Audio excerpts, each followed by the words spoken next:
Shaq Lawson is back for another season, and we're getting ready for the 2023 NFL Draft through the lens of defensive tackles today on Locked On Bills. You are Locked On Bills, your daily Buffalo Bills podcast. Part of the Locked On Podcast Network, your team every day.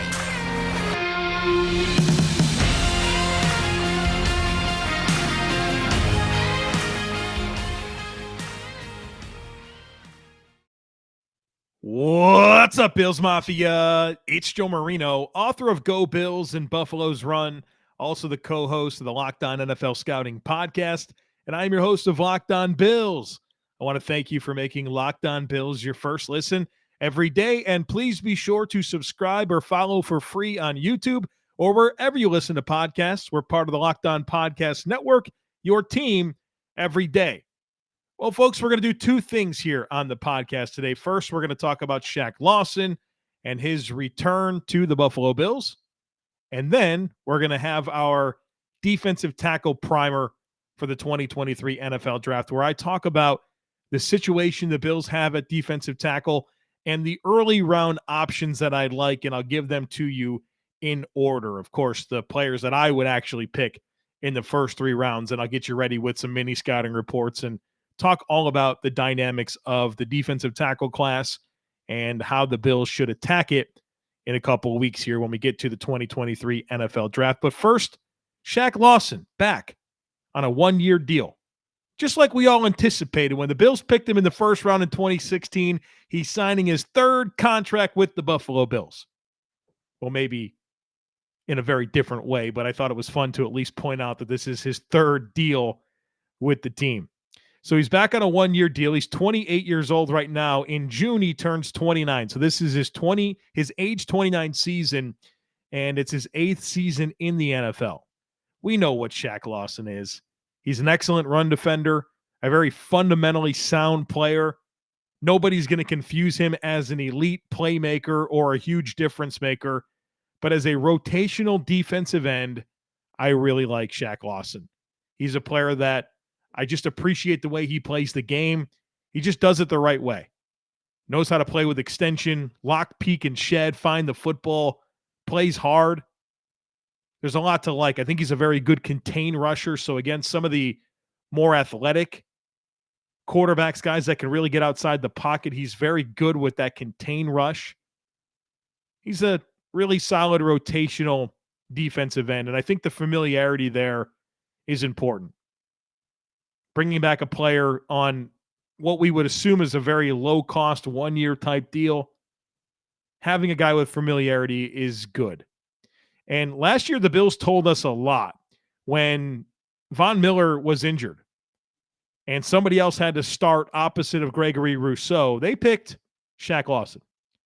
They told you he was their third best defensive end over A.J. Epinesa and over Boogie Basham. And so I think it's good for him to be back in that role, whether it's defensive end 3, right behind Miller and Rousseau. Maybe it's defensive end 2. Maybe this is your starter in week 1 if Von Miller's not ready to go. But at a minimum, he pushes A.J. Epinesa and Boogie Basham with a player you're familiar with. There's just not a lot of downside here. There's a baseline level of comfort added, at least to me. A baseline level of comfort added. Before Shaq Lawson was back, and if you operate under the possibility that Von Miller's not ready to go in week 1, and maybe he starts the season on the PUP list and misses 4 weeks or 6 weeks, you were at a situation where Greg Rousseau was a starter, A.J. Epinesa was a starter, and that third guy was Boogie Basham with Kingsley Jonathan as defensive end 4. That is not going to work, folks. And so when I say there's a baseline level of comfort added with the return of Shaq Lawson, that's what I mean. And so I think this was a very logical player to bring back. Again, we don't have the terms of the deal, but I would assume it's something like a 1-year, $1.7 million deal, which seems to be the contract Brandon Beane has waiting for just about anybody who's willing to sign, right? That's the going rate for players the Bills are adding on new contracts. Taylor Rapp, Trent Sherfield, Damian Harris. Yeah, Shaq Lawson, why not him as well? So I would guess it's less than $2 million a season for the one-year deal that the Bills gave to Shaq Lawson. All right, let's talk about the defensive tackles, the 2023 NFL draft, the Buffalo Bills, all that type of stuff. And, this entire process here that we're going through, we've been through offensive tackles, we've been through linebackers. This is all designed to build a Buffalo Bills draft board. And so I'm going through it position by position, but the end result here is going to be my list of players in order that I would want the Bills to pick them. And I hope that winds up being a fun piece of information for everyone to have come draft day. And so now we're going to add the defensive tackles to the overall board. Now, before we get into the prospects, and again, we're focusing in the prospects that I would actually pick in the first 3 rounds. So those will all be on there. But for defensive tackles, the situation here is quite obvious, and I've been through this a number of times.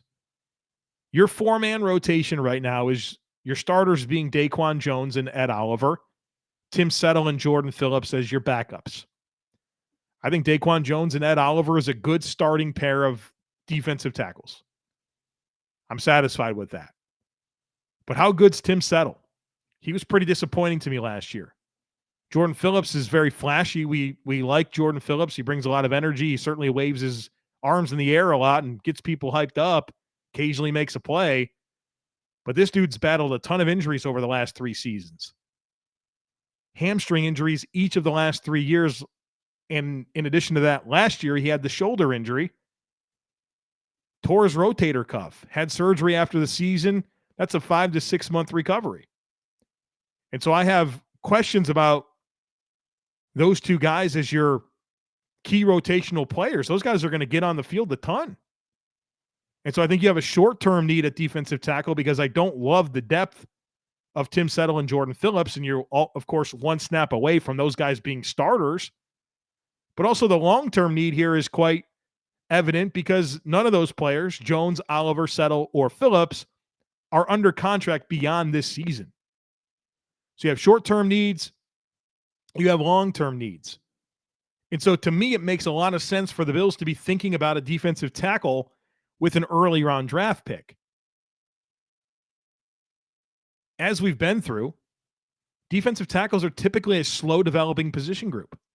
And so I think getting a young player with some upside in the house this offseason gives you a year to onboard them before they really have to command a lot of snaps, right? I mean, you can be convinced that if the Bills draft a player in the first 3 rounds, they could very easily be a starter in 2024, or at a minimum, potentially a player that's on the field 35, 40% of the time.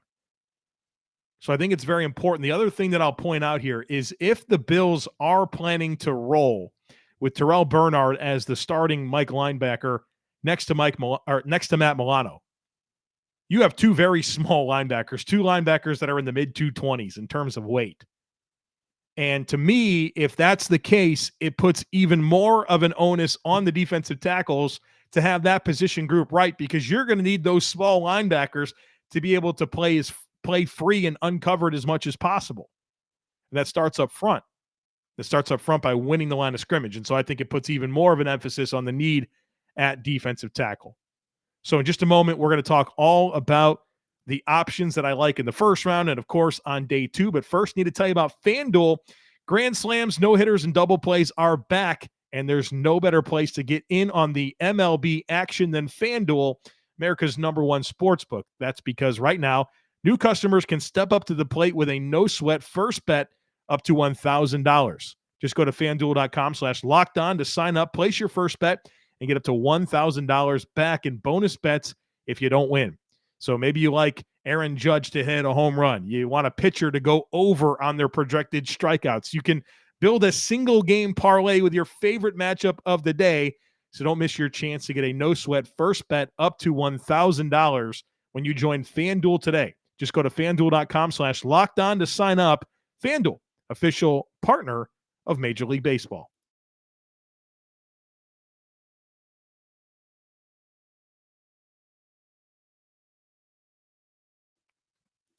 So let's talk about the first round options for the Bills at defensive tackle. And I'm going to give you these players in order of how they appear on my Bills specific draft board. And so I'm going to talk about some players as I've done for other position groups that I don't really anticipate being around for the Buffalo Bills at pick 27. But I want to at least acknowledge them. And the number one defensive tackle on my board is Jalen Carter from Georgia. 6'3", 314 pounds, 33.5-inch arms. We don't have an RAS score for him. I'm pretty unconcerned with his athletic testing because I've watched the tape and I see a very, very dynamic athlete. There's really no concerns at all about functional athleticism as it relates to Jalen Carter. This is a player that I have a top 10 grade on. I think he's a special football player. Big time impact potential. He checks all the boxes. Whatever you're looking for in a defensive tackle, he provides it. Size, athleticism, length, quickness, flexibility, lateral movement skills, power at the point of attack. He has it all. He's a special prospect. Very likely a top 10 selection, deserves to be a top 10 selection when you talk about his on-the-field ability. Now, the concerns here are really maturity type questions. And on the field, I have some minor gripes about pad level, but for the most part, it's a very clean prospect to watch tape on and feel like you're studying a high first round pick. But the maturity questions are notable, whether it's been some of the reports from what the teammates and some of the coaches had to do to make sure he was dialed in all the time. He also had some legal issues where the Athens Police Department secured an arrest warrant for a misdemeanor charge of reckless driving and racing recently because he was involved in a car crash that took the life of one of his teammates and a Georgia staffer. He wound up pleading no contest and accepted a deal that included 12 months of probation, a $1,000 fine, 80 hours of community service, and had to take a driving course. And then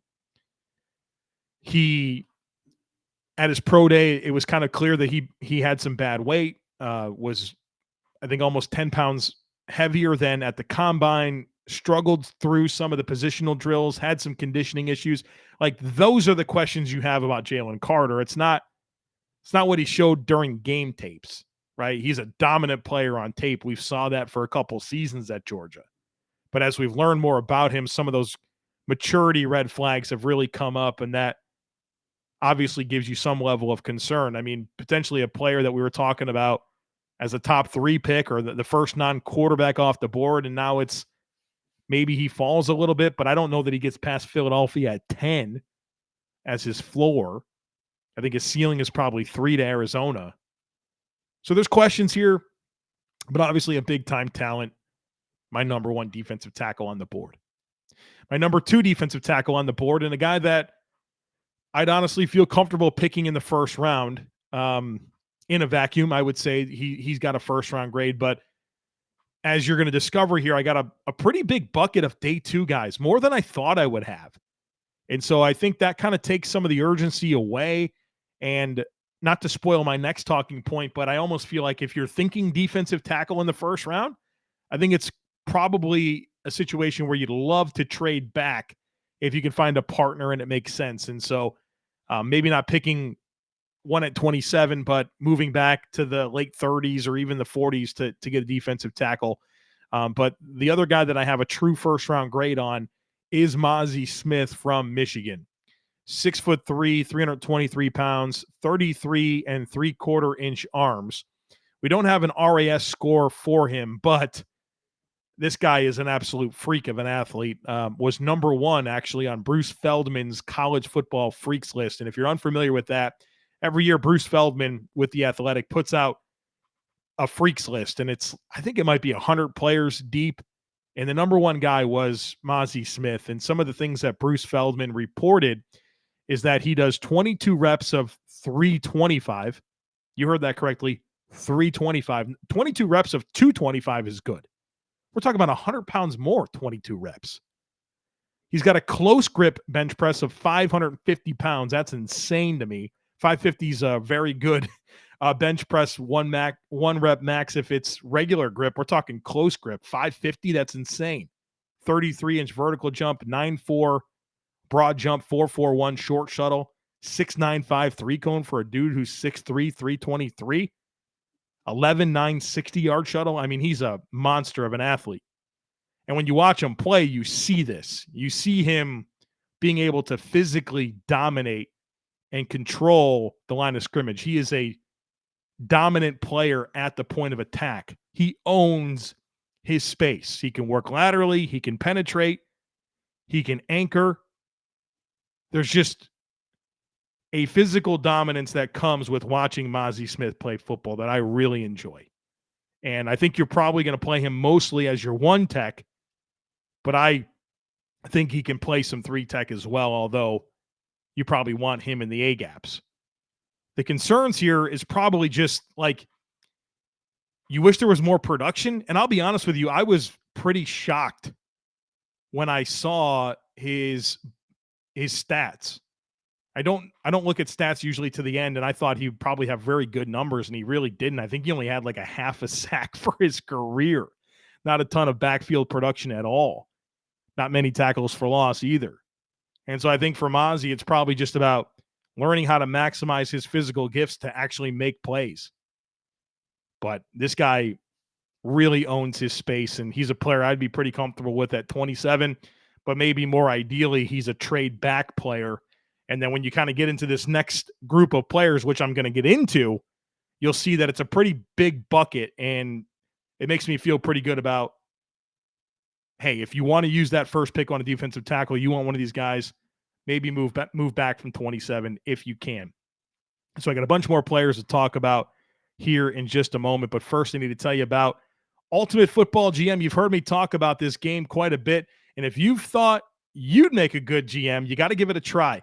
When you play Ultimate Football GM, you get to control and manage every strategic aspect of your team as you play through seasons and try to build a dynasty. When you play Ultimate Football GM, you're responsible for hiring coaches and coordinators, managing all the finances, including player salaries and terms. You got to deal with free agency, the draft, injuries, personnel issues, all the ups and downs of a season, all this in a challenging and realistic game world. Ultimate Football GM is completely free and playable offline, on the go, as you want and when you want to. Locked On Bills listeners, you can get a 100% free boost to your franchise when you use promo code Locked On in the game store. That's Locked On, so make sure to check it out today. To download the game, again, just visit ultimate-gm.com or look it up on the app stores. That's ultimate-gm.com. Ultimate Football GM, start your dynasty today.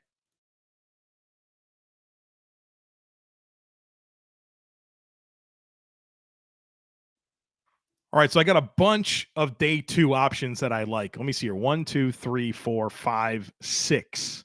6 players on day two that I like at defensive tackle for the Bills, and they're all a little bit different. And so let's work through them. We've given you my D tackle 1 and 2, Jalen Carter 1. Number 2 is Mazi Smith out of Michigan. Number 3, we're keeping it in the Big Ten with Keeanu Benton out of Wisconsin. Love this player. 6'3", almost 6'4". 310 pounds, 33 7/8 inch arms, has an RAS score of 886, so a very good RAS score. I just think he's such a balanced player with versatility.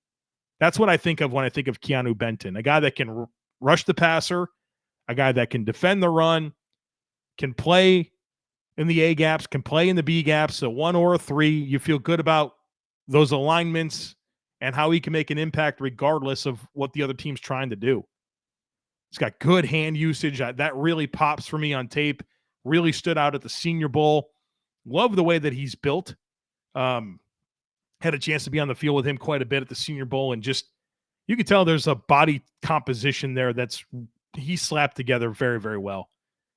And so I just think he checks so many boxes, and he's got that wrestling background, a 2-time state runner-up in high school for wrestling. Also played football, lacrosse, and wrestled in high school, so a multi-sport athlete. And I thought this was kind of a cool nugget. He's actually the first athlete from his high school to play Division I sports in over 30 years. And so I think the Bills will like so much about him, whether it's the physical skill set, the wrestling background, the multi-sport background, but also a guy that's really earned it, right? Didn't have a whole lot of looks until late in his high school career. And, winds up going to Wisconsin and having a great career and being known as a big-time leader within the program and really maximizing his opportunity. I think the Bills like that. I don't think the Bills really enjoy players that grew up their whole life being told how good of a football player they are, and they've been able to dominate at every turn of their life and never had any adversity. I think Keeanu Benton kind of fits that narrative that the Bills typically like. As far as concerns, maybe some minor pad level gripes. Maybe you wish he was a little more dominant of a pass rusher, but I think there's a lot to unlock here with Benton, and I love him on day 2. My next defensive tackle here, this is my 4th guy, Clemson defensive tackle Bryan Bresee, 6'5.5", 298, 32.5-inch arms, an RAS score of 959. Bryan Bresee is a very difficult evaluation because when he is on and he's healthy, he is legit. I'm talking top of the first round type stuff.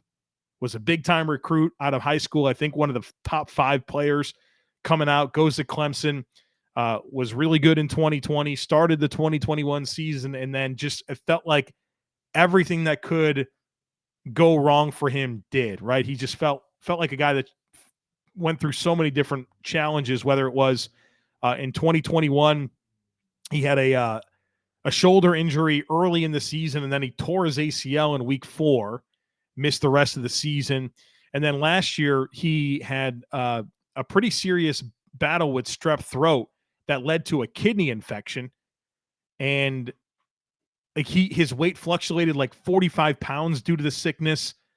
And then during that, his younger sister actually passed away after a 1.5-year battle with cancer. I mean, just so much adversity, whether it was his own body and injuries, and of course, losing a younger sister during the season. I mean, just really, really difficult things that impacted him. And I talked to one of his teammates actually at Clemson, and they told me, he said he just couldn't get his body right last year. I'm makes sense, right? Recovering from an ACL tear, kidney infection, your weight fluctuates 45 pounds. And I'm sure there's massive emotional challenges with what was going on with his sister as well. But like I said, man, when you watch this player and he's healthy and he's on, he looks like a top of the first round type talent. And I know that's difficult to stack it all together, but there's obviously a very high ceiling here. I'm sure he's excited to move on to the next part of his career and focus on football and put everything he has into that. And you feel like, there's so much to unlock here, and it makes him very, very attractive. But at the same time, maybe he was a bit of an underachiever, and it's hard to get a real gauge on his complete skill set because there just isn't that much opportunity to gain exposures to him of him being at his best. So just a difficult eval. But like I said, when he's on, we're talking about a top of the first round type guy. And there's a certain point where that becomes a risk worth taking, in my opinion. And certainly he was revered for his character and his attitude and being a leader within the program. So all of those things really check out. You just wish that you saw more consistently dominant tape, and you just didn't get it from him at Clemson. The next guy, my 5th guy, is Ade Bare. That's his name, out of Northwestern. Really interesting football player, a bit of a tweener here, 6'0", so almost 6'2". He's not very big, 282 pounds, good length, 33 7/8-inch arms. He's got an RAS score of 972. This is a freaky athlete, and it shows up on tape. You see that first step quickness. You see him shoot gaps and being able to really get into the backfield.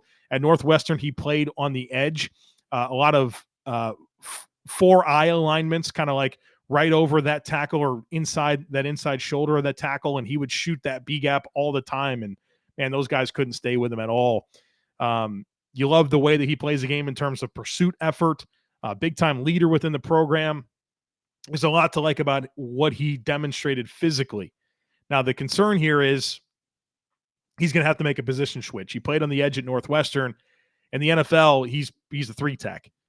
And so he's got those tweener traits. He's a a position switch guy. He's somebody who is always going to have to win with length and quickness, right? Those are things that are going to be hallmarks of his game. And to his credit, he has it. I mean, he ran like in the 4.4s at 280 pounds at the combine and has almost 34-inch arms. But that's going to be the foundation of his game. So that quickness, that length, that slipperiness that he has, that flexibility, all of those are going to be big time things that he has to rely on. And I would say as far as another concern is you just wish he played with a little better control so he can be a more consistent finisher behind the line of scrimmage. And I think playing in a more attack style defense than he did at Northwestern will be helpful with that. But there's some projection here with Adebare. But man, you want to talk about bet on traits?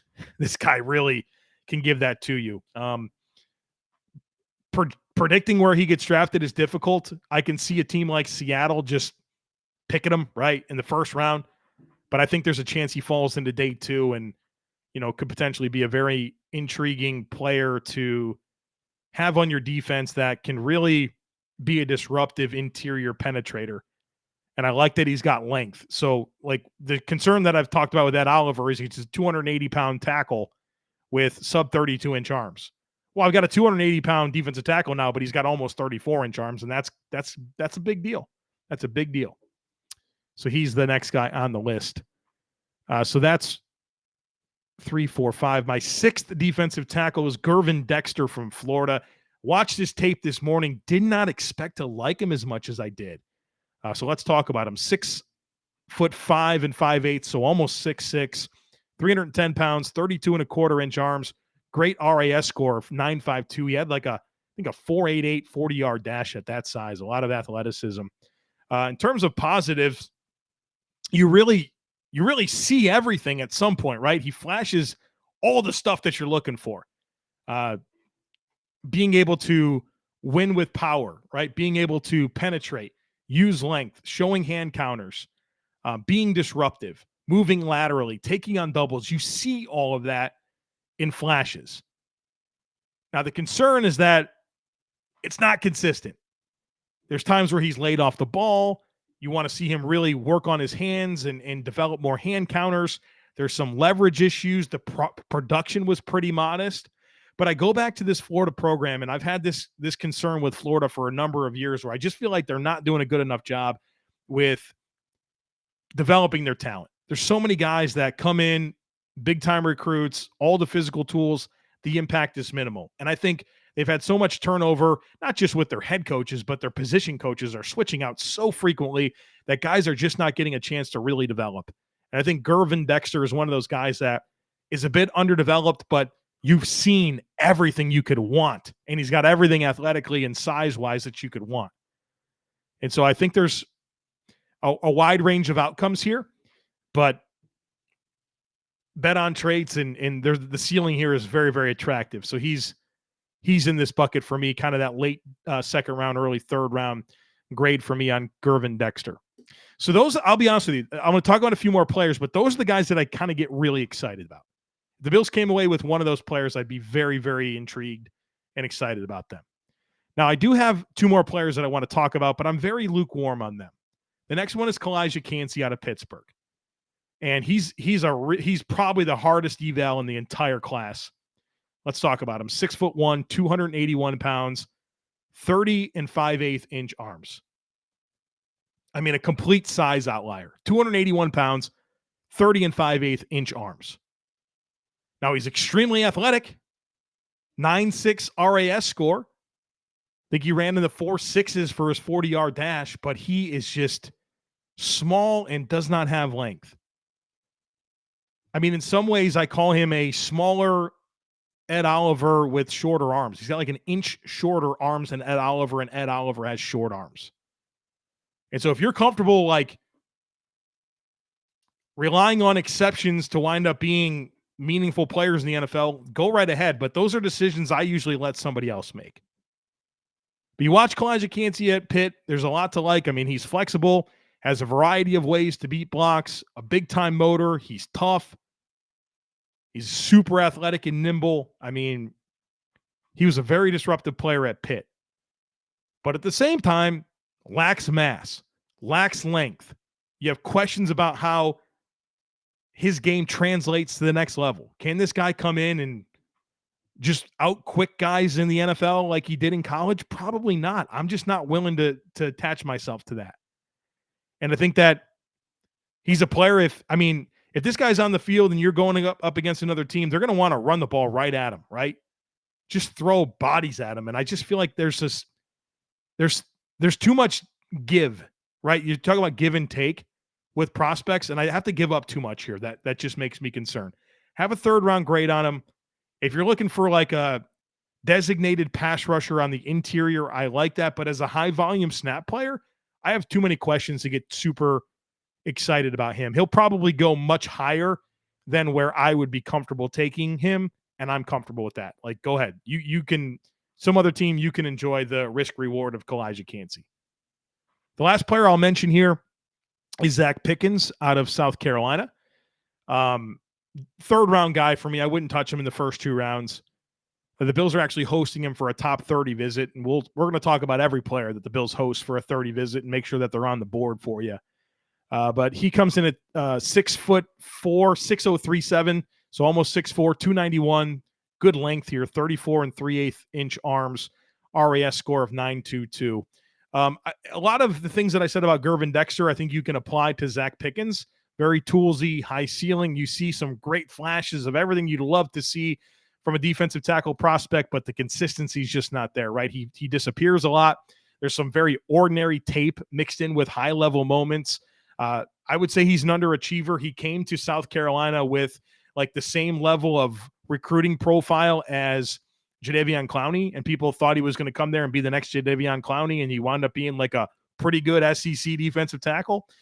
So I don't think he quite met those expectations. And you watch him, and I think you look at him through that lens, and you just want more. You see some good stuff, but you just want more out of the player. And so I'd call him a bit of an underachiever. And 3rd, 4th round, I can get in on him, but not a player I would draft and really say, you know what, got myself a future starter, right? Maybe I got myself a potential future starter and an okay rotational player, but he's not a player that I get super excited about just based on watching a ton of him at South Carolina and seeing a lot of good, but like I said, a lot of very ordinary tape mixed in with that.